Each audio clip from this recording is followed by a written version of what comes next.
We started talking about food products and where they came from and how they were brought to stores and that kind of stuff, and the difference between fresh foods and the foods that you get out the stores, and the delay in getting foods that was supposed to be fresh in the store that really wasn't. So we talked about that, and that's where the concept to start our own garden, their own garden, came from. And they picked out seeds. So we picked out some heirloom seeds because that's what I'm interested in.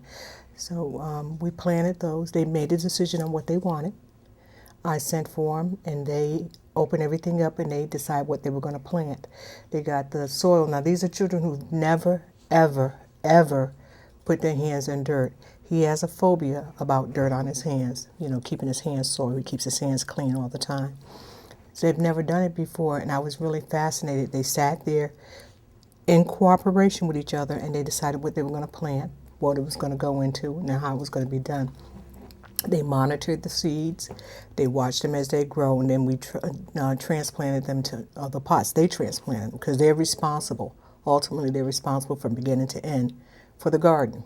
They're actually learning where food comes from. Everything doesn't come from the supermarket. Everything has a beginning somewhere else. What they see is prepackaged food. I want them to learn that food didn't just come from the supermarket. Cheerios just didn't come in the box. They had an origin. They started somewhere else. And I want them to learn that. So that's how it started. I want them to be able to go to a farmer's market and identify stuff, and they were. I was really surprised because that meant they were listening to what I was saying to them. So when we went to the farmer's market, they were able to say, that's basil, that's tarragon, those are chives, look at the onions. We've always had a close relationship, but it's closer now because we're doing things together. We're actually sitting out there and we're taking apart plants. We're talking about the history of plants. We're planning menus and we're cooking.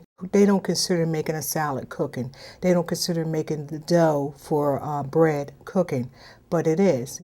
We've given my sister, we grew plants for my sister who has access to a big yard, and she's planted those, so they're going to visit their stuff.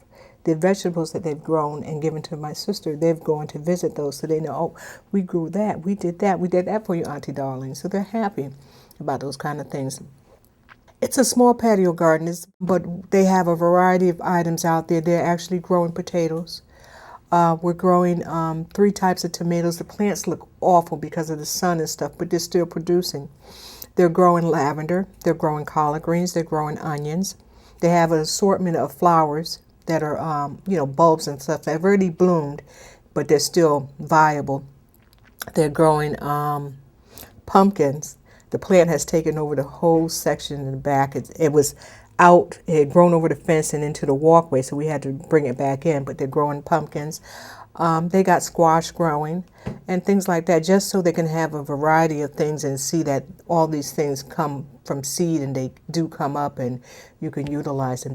This is right here in the Dixwell neighborhood, right across at the Monterey Place.